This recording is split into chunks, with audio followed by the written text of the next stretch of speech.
3 days into the silent treatment, Derek, my fiancé and CEO, greenlit his assistant's pitch for a self-driving road trip. He expected me to flip, like always. I didn't. A month later, he came back and saw it. I wasn't the same. He backed Molly, stole my project, and thought I'd explode. I didn't. I just helped her draft the proposal. He trashed everything I built just so she could snag her year-end bonus. I didn't fight back, took the blame, took the hit. Molly was all smug. See? Told you. You can't go at Yara head-on. Give her the silent treatment. She folds. She's scared of losing you. That's why she's playing nice. Derek ate it up, called her smart. Then he pulled me aside, offered a raise, a promotion, even a fancy wedding. First time he'd ever brought it up. But he missed one detail. He'd already signed off on my resignation while he was off playing Road Trip King, and I'd already dumped him. That was it. Clean cut. Nothing left. Yara, Mr. Cromwell needs this proposal ASAP. Sorry to bug you, but finish it before you head out. Molly Leach, Derek's assistant, dropped a fat stack of papers on my desk, all chipper like we were besties. I took them. Got it. She wasn't done. Still smiling, she threw in, Mr. Cromwell and I have a client meeting later. Just leave the docs on his desk. Oh, and tidy up his office before you go. Then she strutted off like she owned the floor, heels clicking, mood sky high. Around me, the office fell quiet. My coworkers shot me that awkward look, half pity, half helpless. Everyone knew Derek Cromwell, CEO of Vantral Corp, was my fiancé. Everyone also knew he blatantly played favorites, and Molly was his number one. He'd yanked her from another firm, made her director, then handed her $1 million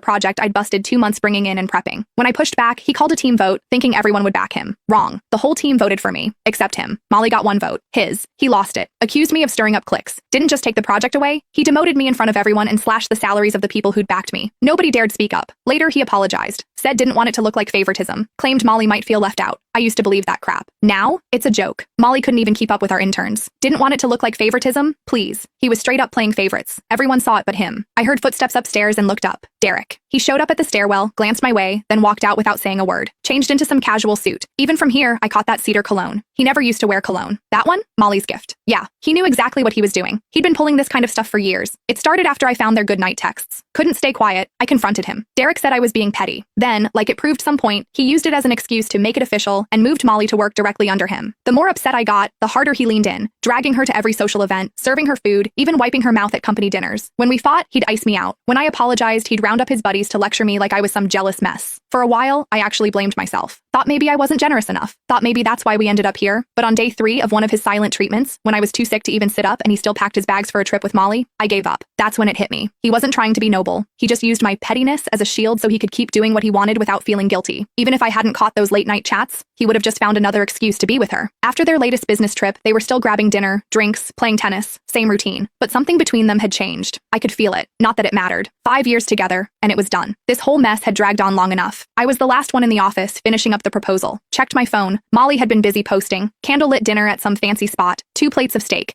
Derek, all polished and perfect, cutting hers for her.